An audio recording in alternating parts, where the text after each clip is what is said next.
What is democracy, why democracy. तो इस chapter को पढ़ते हुए जैसा कि आप लोग डेमोक्रेसी के बारे में जान चुके हैं, हमारा टॉपिक जो था व्हाट इज डेमोक्रेसी, इस टॉपिक को हम लोग समझ चुके थे। डेमोक्रेसी का जो ब्रॉडर मीनिंग होता है उसको हम लोग जान चुके थे। अब हम लोग आते हैं, टॉपिक हमारा है व्हाई डेमोक्रेसी, कि डेमोक्रेसी क्यों। व्हाट तो समझ गए कि व्हाट डेमोक्रेसी, डेमोक्रेसी क्या है। तो डेमोक्रेसी का बहुत सारा डेफिनेशन हम लोगों ने देखा। जो डेफिनेशन है डेमोक्रेसी का, जो सिंपल सा डेफिनेशन था उसको हम लोगों ने उससे बहुत सारा फीचर्स निकाला डेमोक्रेसी का, उसको हम लोगों ने देखा। अब क्वेश्चन है व्हाई डेमोक्रेसी, कि डेमोक्रेसी ही क्यों, डेमोक्रेसी की जरूरत क्यों है। तो देखिए, इसको भी समझने के लिए हमें बहुत सारे चीजों को देखना होगा, जिसमें बहुत सारे आर्गुमेंट्स हमें डेमोक्रेसी के खिलाफ देने होंगे और डेमोक्रेसी के फेवर में देने होंगे। तो हम लोग पहले डेमोक्रेसी के अगेंस्ट कुछ आर्गुमेंट्स देखेंगे, कि डेमोक्रेसी के अगेंस्ट में हम लोग क्या आर्गुमेंट्स दे सकते हैं कि हाँ डेमोक्रेसी इन कारणों से नहीं होना चाहिए।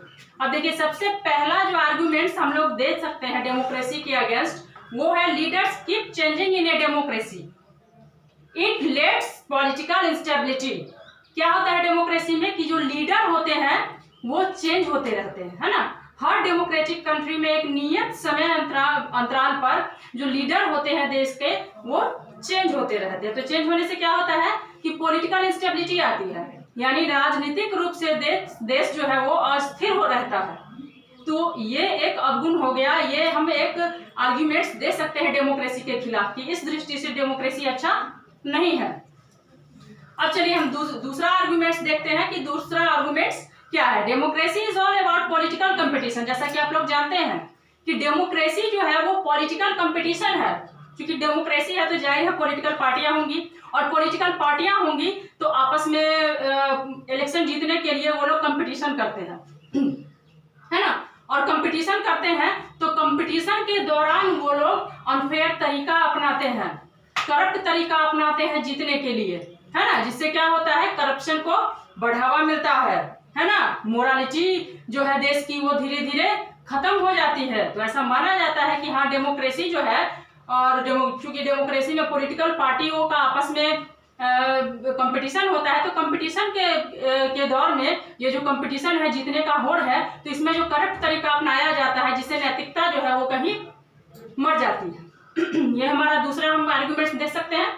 तीसरा आर्गुमेंट्स हम देख सकते हैं, so many people have to be consulted in a democracy, है ना। तो इससे क्या होता है, इट लेट्स टू डिले। अब चूंकि बहुत सारे लोग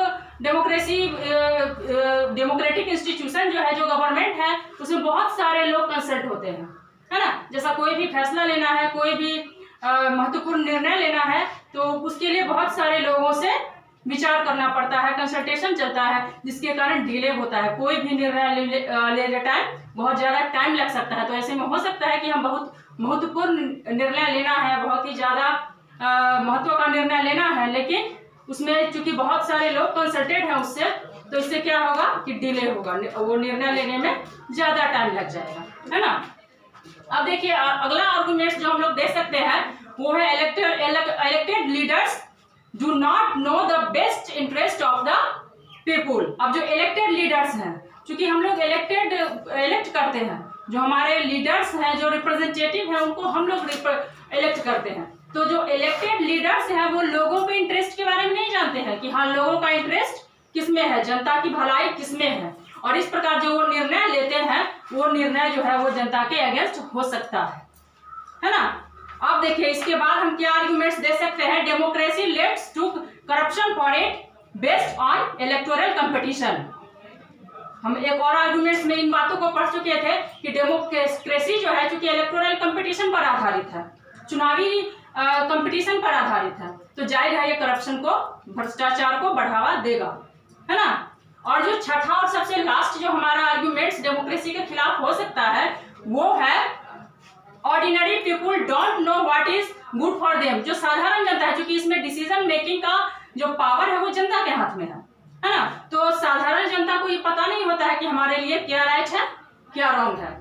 तो हो सकता है ऐसे में कि जो साधारण जनता हो उसमें सही फैसला लेने की एबिलिटी ना हो, और इस तरह वो गलत फैसला ले सकती है ना। तो इस प्रकार ये 6 जो हम लोगों ने आर्गुमेंट आर्ग्यूमेंट्स पढ़ा, ये आर्ग्यूमेंट्स था डेमोक्रेसी के अगेंस्ट, यानी डेमोक्रेसी के खिलाफ, है ना। तो इन आर्गुमेंट, और ये सारे आर्गुमेंट्स जो है ये सही आर्गुमेंट्स है, ऐसा नहीं कि इनमें कुछ कोई ऐसा लाइन है जो गलत कहा गया है कि नहीं, ऐसा डेमोक्रेसी में नहीं होता है। वास्तव में ये सारे जो आर्गुमेंट्स हैं, जो तर्क है, ये सारे तर्क वो एकदम सही तर्क है डेमोक्रेसी के अगेंस्ट।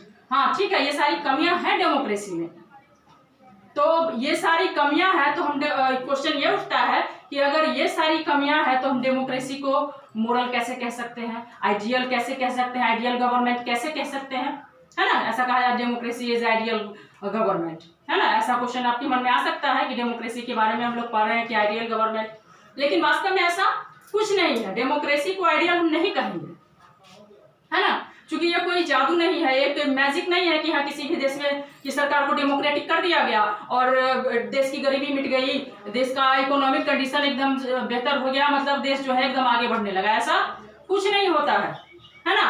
और इसमें कमियां भी हैं बहुत सारी, जैसा कि हम पढ़ चुके हैं, बहुत सारी कमियां भी हैं इसमें। लेकिन यहाँ पे प्रश्न ये है कि इसमें इतनी सारी कमियां होने के बावजूद क्या जो हमारे पास अन्य जो फॉर्म्स गवर्नमेंट का उपलब्ध है, हमारे पास जो ऑप्शन है, क्या उन सभी ऑप्शन में डेमोक्रेसी सबसे बेस्ट है या नहीं।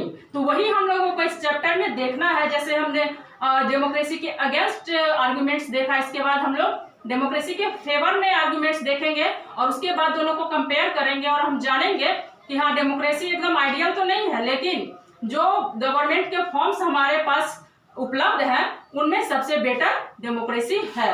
तो चलिए आज इतना ही, इसके बाद हम लोग डेमोक्रेसी के फेवर में आर्गुमेंट्स कल पढ़ेंगे।